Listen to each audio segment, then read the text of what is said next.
Munyemerere dukomeze igice cya gatanu cy'inkuru ya Ernest.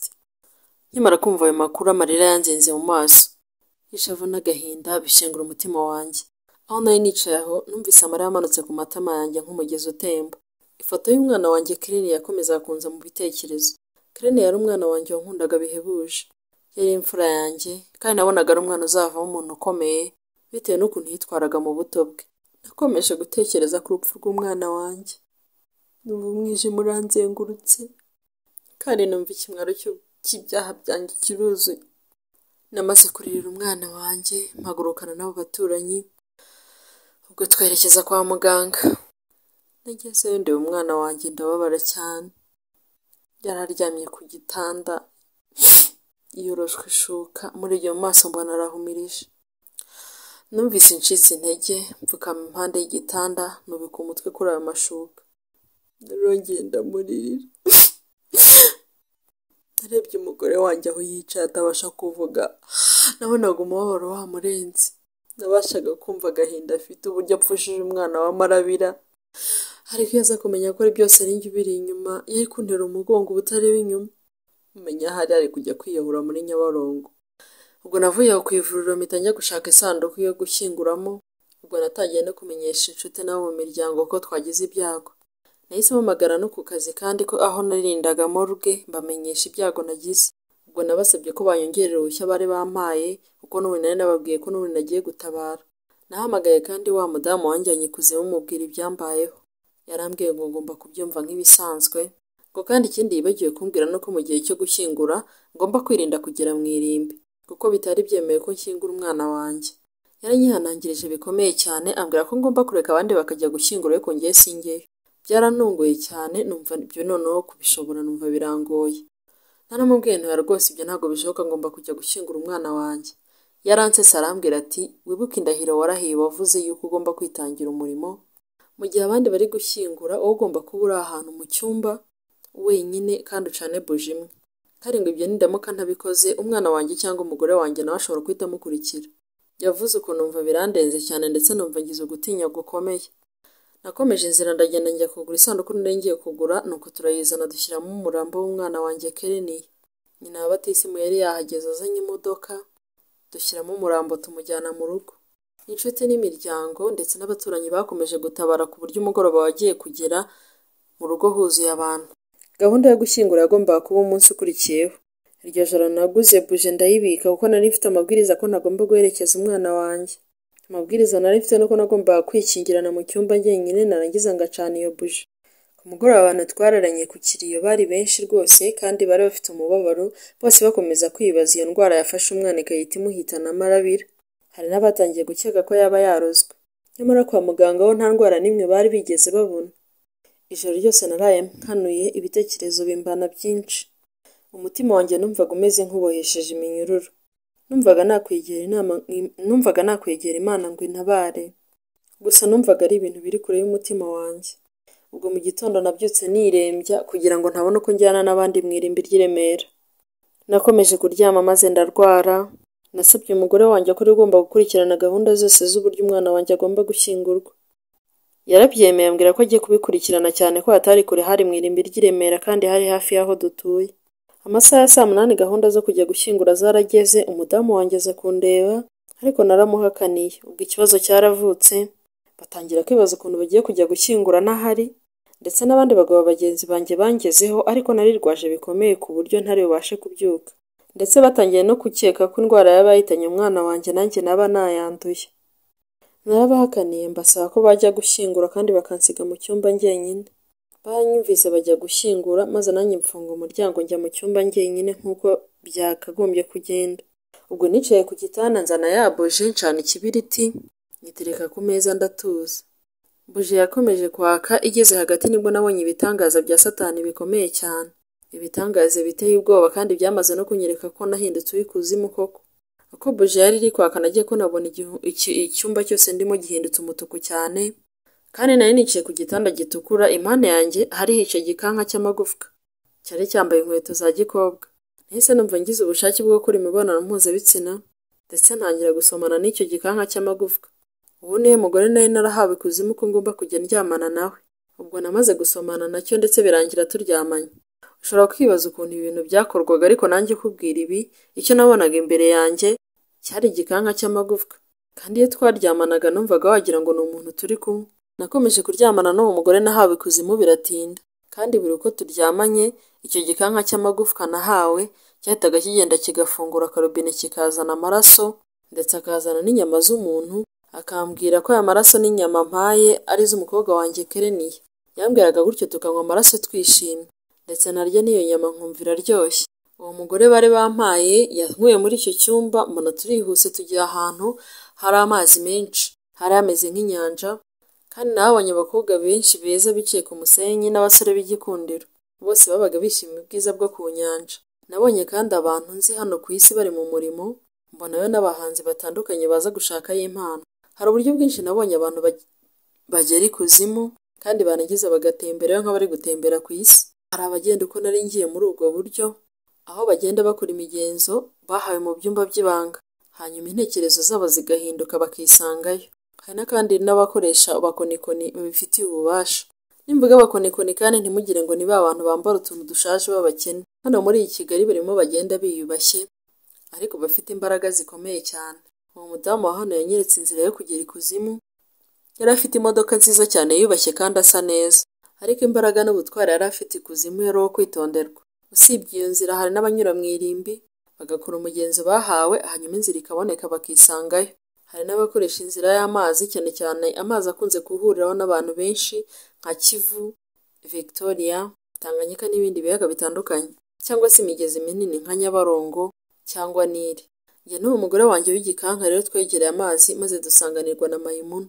Mayimuna yari umugore w'ubwiza buhebuje cyane, kandi akaba ateye nk'ifi ku gice cyo hasi, ariko kandi buri muntu wese ufite ubutunzi yakuye hariya yamunyuze imbere.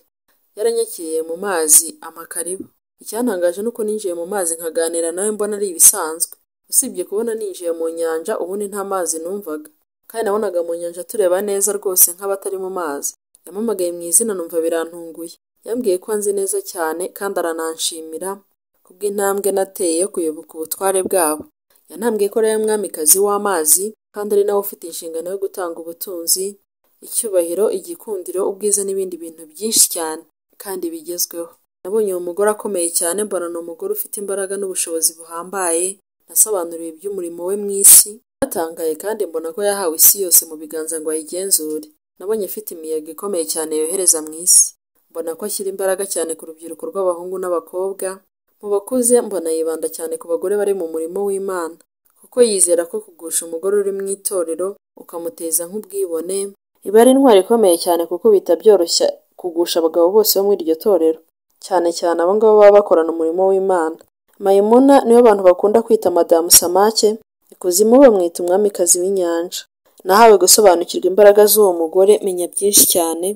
Ubwo yatangiye no kumpa amabwiriza y'ibyo ngomba kujya nkora. Ibyo yambwiye yabigabanyijemo ibice bitatu. Icya mbere yambwiye ku bijyanye n'itumanaho hagati yanjye nabo. Ambwira iby'ubutunzi, ikuzo n'icyubahiro, aho yibanze ku byo nzajya nkora n'amategeko akomeye cyane nzajya ngenderaho. Ambwira n'izindi nshingano ngomba kubahiriza kugira ngo nagure umuryango w'abayoboka ubutware bwabo mu isi. Yambwiye ibintu bikomeye cyane ndetse nibaza uburyo nzabasha kubishobora biranshobera, ariko numvaga kuba maze guhara umwana wanjye nkwiriye guhara byose ngasoza ibyo natangiye. Mayimuna yamfashe akaboko turagenda, anyinjiza mu nzu ndangamurage iba mu nyanja, nuko atangira kumpaye amabwiriza ateye gutya. Mayimuna umwamikazi w'inyanja yarambwiye ati, wahawe ku mbaraga z'ubushobozi bwacu, uzabikoresha mu byo twifuza kugira ngo nawe ibyo ushaka ubigereho. Yambwiye gutya ahita afata agasokoza agacengeza mu musatsi wanjye. Nahise numva nuzuye imbaraga zidasanzwe, ndetse numva ubwonko bwanjye bumeze nk'uburi gufunguka.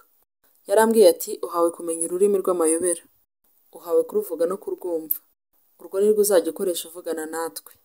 Uhawe icyubahiro n'ubutunzi mu isi, ariko ugomba kuzajya wubahiriza amategeko abugenga.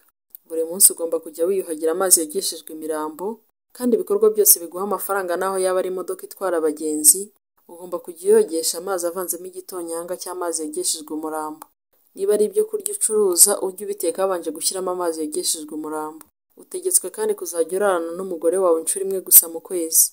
Indi minsi yose uzajya ubana n'uyu mugore twaguhaye. Mayimuna yambwiye gutyo numva birakomeye. Umugore yambwiraga cyari cya gikanka cy'amagufwa nahawe, ngo kimbere umugore wanjye. Yakomeje agira tugomba kuzajya urara mu cyumba n'uyu mugore wawe twaguhaye. Umugore wawe wo ku isi agomba kuba mu cyumba cye. Ngutegetse kujya muryamana rimwe mu kwezi. Indi minsi yose uzajya ubikorana n'uyu mugore twaguhaye. Nubwo mwasohotse muri ahantu muri hoteli, ugomba kurarana n'umugore wawe rimwe gusa mu kwezi. Indi minsi n'uyu mugore mugomba kujya murarana gusa. Aya magambo yakomeje kuyatsindagira cyane asubiramo inshuro nyinshi, ndetse yanyeretse ko ari itegeko ndakuka ngomba kubahiriza. Yakomeje kunyihanangiriza, ubundi yongeraho irindi tegeko ryari rikomeye cyane, ku buryo nyumva iryo tegeko umutima wamvuyemo. Yarambwiye ati ubuzima bwawe bwose ugomba kujya ukoresha tuwareti y'iwawe gusa, waba uri hanze y'i Burayi, Amerika, cyangwa se uri imbere mu gihugu cyawe. Imfuruka yose waba urimo ku isi, igihe cyose wumvise ushatse kujya mu bwiherero, ugomba gutaha iwawe ugakoresha tuwarete y'iwawe. Ntuzigere na rimwe urenga kuri iri tegeko, kuko nuramuka ubigerageje uzahura n'ibihano bikomeye cyane. Iryo tegeko ntiryumva nibajije uburyo ubuzima bwanjye bushobora gushoboka igihe ntegetswe gukoresha tuwarete yo mu rugo gusa. Nibajije ukuntu bizajya bigenda igihe nzajya mba nafashe urugendo rurerure nerekeza nko mu bindi bice by'igihugu. Nibaza ukuntu nzajya mviyo yose ngo nje kwituma iwanjye gusa biranyobera. Numvise bikomeye cyane ariko nta handi mahitamo nari mfite. Mayimuna yarambwiye ati uhawe inshingano zo kwagura uyu muryango kandi ukawitangira. Ugomba no kwirinda gushyikirana na wa mugabo wo hejuru kandi ukananiza umugore wawe, nawe ntazongere gushyikirana nawe. Utegetswe kujya ushakisha abantu bashya mu isi, uzajya ubigisha ukoresheje imbaraga, amafaranga n'icyubahiro uhawe, ubundi bakayoboka iyi nzira. Uhawe n'amahirwe yo kuzamurwa mu nzego no kugira ubushobozi butandukanye igihe wubahirije ibyo tugutegetse byose. Uhawe ubushobozi bwo kuvugana natwe mu rurimi rw'amayobera. Igihe cyose ukeneye imbaraga zo kudufasha uzaduhamagare. Igihe ukeneye ko ingabo zacu zigutabara wagabweho igitero na wa mugabo wo hejuru, cyangwa se igihe wifuza kuza hano. Ikindi uzakoresha inzira 3 wahawe kumenya. Inzira 3 nahawe kumenya Mayimuna yambwiraga zari za nzira wa mugore yanyeretse. Nshobora kuba nakoresha nsubira ikuzimu.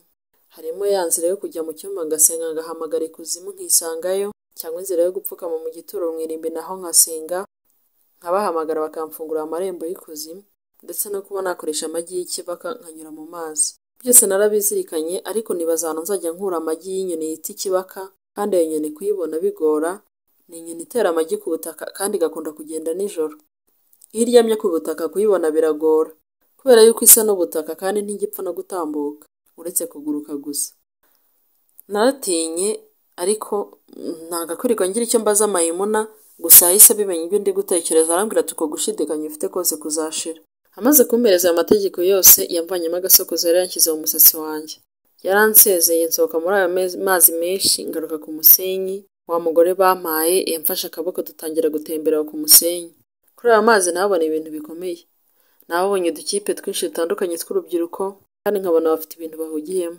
Uwo mugore bari bampaye yatangiye kugenda ansobanura akantu ku kandi. Nabonye amatsinda y'abakobwa beza cyane baturutse mu mfuruka zose z'isi, kandi hari abadayimoni bameze nk'abari kubigisha. Hari abakobwa benshi bari kwigishwa imyambarire igezweho, imitambukire, imisokoreze, ndetse n'uburyo bwo kwifotoza bugezweho. Byose bikaba bigomba gukorwa hagamijwe kuyobya abantu, cyane cyane abari mu murimo. Niba hari ikintu gikomeye cyane gishimisha ab'ikuzimu, iyo babashije kugusha umukristo wari ukomeye. Iyo bikozwe n'umuntu nyamuntu utari umudayimoni wiyambitse ishusho y'umuntu, wiyambitse ishusho y'umudayimoni, umuntu ubikoze bahita bamutegura igitaramo bagasangira inyama n'amaraso. Nabonye abigishwa imitambukire, mbona abigishwa gukina filime z'ubusambanyi, mbona n'abahabwa umwuka w'ubutinganyi. Byose bikorwa hagamije kurwanya isi no kurwanya Imana. Nabonye hari abasore bo mu isi bari mu materaniro n'abadayimoni, bari barimo babigisha uburyo bwo kwambara bugezweho. Ibyo bikaba bituma urubyiruko ruyoba. Kandi nahawe no kubona ibyamamare bya hano ku isi bikina filime ndetse n'abakora indirimbo, baba baje kureba ibyo ku isi ikuzimu bashaka kugira ngo babikwirakwize muri rubanda bakoresheje izo mpano zabo. Nakomeje gutemberezwa mu mucanga utagira iherezo. Nabonye ko ubutware bw'ikuzimu buhari kandi bukomeye, kandi bufite ababukorera bashishikaye. Nabonye bamwe mu bashumba bafite amatorero bazaho gushaka ibintu by'imbaraga z'ubuhanuzi, yewe n'ubwenge bwo kwigisha ijambo ry'Imana. Hari ibitangaza byinshi biri kuzimu. Ushobora kwibaza ukuntu umuntu runaka uyoboye idini aza gushaka imbaraga zo kwigisha abantu bagafashwa, kandi akazihabwa. Barazimuha, ubundi umutima we bakawuboha, hanyuma akajya yigisha ariko akanayobya, kandi ababwira bakamwumvira. Hari abantu hano ku isi baba bafite imbaraga zo kwirukana abadayimoni mu muntu, ariko izo mbaraga ziba ziri kumukoresha nawe ziba ari iz'ikuzimu. maze kuko abantu muri iki gihe batagishaka Imana ahubwo baba bashaka ibitangaza, bagahita babona ko uwo muntu utegeka abadayimoni bakamwumvira afite umwuka wera. Umugore w'igikanka cy'amagufwa nawe nahawe ntabwo ari we wenyine wari uteye gutyo. Bari bahari ari benshi kandi nabonye bakora akazi gakomeye. Naje kumenya imbaraga zabo nyuma. Kuko kimwe n'abandi badayimoni bandi, iyo muryamanye ukarangiza amasohoro yawe arayiba, bakayabika mu bikombe by'ikuzimu. Barayifashisha mu gukora uburozi buhambaye. Uwo bari bampaye yansabye ko tugaruka mu cyumba cyacu. Icyumba yavugaga ni cya cyumba gitukura nisangagamo. Icyo cyumba iyo nakisangagamo nabaga ndi kumwe n'icyo gikanka cy'amagufwa tukaryamana. Twasubiyeyo dukingura umuryango turinjira, dusubira kuri cya gitanda, turongera turaryamana, birangiye turasinzira. Nakangutse mbona ndi mu cyumba cyanjye cyo ku isi. Ubwo nari nicaye kuri cya gitanda cyanjye. Nari negamiye urukuta kandi ya buje nari nacanye yari yashize yose. Natekereje umwanya ndi kwibaza aho mvuye kuko numvaga mfite n'umunaniro ukabije. Amajwi y'abantu numvise aho mu rugo niyo yatumye nibuka ko umwana wanjye Keleniya bari bagiye kumushyingura. Numvaga ntazi isi ndimo. Numva ndi mu buzima bw'amayobera akomeye cyane. Umwana wanjye Keleniya yari amaze kuva mu isi y'abazima, bamaze kumurenzaho igitaka. Ishavu ryaranshenguye, rinshengura umutima ndetse numva ndambiwe iyo nzira nari natangiye kugendamo. Numvaga igoranye cyane. Nibwiraga ko gutanga igitambo cy'amaraso byari bihagije kugira ngo mbone ubutunzi, ariko siko byari bimeze. Ayo mabwiriza yabo n'ayo mategeko byari bikomeye cyane kuyubahiriza. Nibazaga uburyo ngiye kujya ndarana n'umugore wanjye inshuro imwe gusa mu kwezi, indi minsi yose nkayimara ndarana n'uwo mudayimoni wari wambaye igikanka cy'umuntu, nkumva ni ukubabazwa guhoraho. Kandi ibi byose ntabwo byari bihagije, no kujya nkoresha tuwarete yo mu rugo gusa, aho n'abandi hose batabyitayeho. Uwo wari umubabaro ukomeye nari ngiye kwinjiramo. Ariko iki gihe uko nabifataga byari byoroshye kugeza igihe natangiye kubibona no kubona ingaruka zabyo. Navuye ku gitanda nkingura icyumba. Nasohotse hanze nsanganirwa n'abantu benshi bavuye gushyingura umwana wanjye Keleniya. Narinze ngira aho hanze nifashisha urukuta, kubera ukuntu nari nacitse intege bikomeye cyane. Iyo roho yawe yamaze kuboherwa ikuzimu ntishobora kuva hatari Imana igutabaye. Iyo itaragutabara uhora wumva ushaka kwigobotora iyo ngoyi ariko ntibikunde. Niba warabaswe n'inzoga cyangwa ubusambanyi, hari ubwo uba wumva ari bibi ndetse ugashaka no kubireka, ariko ntibikunde. Icyo gihe roho yawe biboheye ku nkingi z'ikuzimu, aho uba wumva udashobora kwivana, keretse iyo ukuboko kw'Imana kumanutse kukagutabara. Abambaye ngeze ku muryango wo hanze baje bansanganira baramfata, ko barabibonaga ko nacitse intege y'umubiri wose. Banyicaje ku mukeka, abantu bakomeza kuza, ndetse mbona umudamu wanjye aje bamufashe bamukikiye, kuko nawe nta ntege yari afite, kandi amarira yari yatoyeje amatama ye, amaso ye yatukuye cyane bikabije. Kubw'umubabaro ukomeye yari amaze kugira, amaze kurenzaho igitaka umwana we w'imfura. Ubwo ikiriyo cyaratangiye. Abantu bagahora baza mu rugo nk'ibisanzwe uko bigenda aho umuntu yapfuye, ndetse bakanarara ijoro bota. Twaraga tuganira ariko nta wari uzi ko ibyo byose ari njye byaturutseho, kubera gushaka ubutunzi. Umunsi wo gukurikira iyo ugeze nibwo nabashije gufata ijambo nshimira buri muntu wese wadutabaye, mbasaba no gukomeza kutuba hafi mu byishimo no mu makuba. Gusa mbere yo kuvuga iryo jambo twari twabanje kujya mu irimbi gushyira indabyo ku gituro cy'umukobwa wanjye Keleniya. Ariko njye navuye ku irimbi ntanyuzwe, numvaga nakabaye ndiyo njyenyine, byibura nkaririra umwana wanjye. Iyo gahunda narayikomeje kuko mu masaha ya 11 zishyika 12 nerekeje mu irimbi rwagati aho umukobwa wanjye ashyinguye. Nagira ngo muririre kandi musabe imbabazi. Ubwo naratambutse ndi gusatira igituro cy'umwana wanjye, kandi ntabwo banari nkigirira irimbi. Nateye intambwe igenda nyura hejuru y'ibituro n'imisaraba. Nahingutse kumva y'umwana wanjye ndatungurwa. Nasanze haryamye ipusi y'umukara, imbonye ihita ihaguruka, ihagarara kumvira nyitegereza cyane, ndetse itangira kugongera. Nabonye yitonatona nk'ishaka kunsimbukira. Yemwe ibibera muri iyi si n'agahomamunwa. Imbaraga z'umwijima ziratuzengurutse. Ushaka kubyemera azabyemera, utabyemera nawe azabyemezwa n'ibihe. Iyo njangwe yakomeje gukaraga umurizo, ikomeza kuntera ubwoba. Nabaye nk'uhagararaho gato ngize ngo nteye intambwe, mbona ibuze amahoro kubera uburakari bwinshi. Yatangiye kuzenguruka icyo gituro, wagira ngo yabuze nk'aho inturuka kugira ngo imfate. Nagize ubwoba bwinshi cyane ariko nkumva sinshaka gusubira inyuma. Ngerageje gushingura ikirenge, mbona kumva y'umwana wanjye yatangiye guhinduka bidasanzwe. Reka uko byaje kugenda tubikurikiriye mu gice cya 6 cy'inkuru ya Ernest. Niba uri mushyashya hano ukaba utarakora subscribe ngo usabe kuyikora, umpera iki inkuru nuyikunda, ndetse kandi usike ukoze na comment. Reka tinesi nk'ibisanzwe dusubire mu gice cya gatanu, ubwo ni icya gatanu rero cyane icya gatandatu. See you guys, dusubire.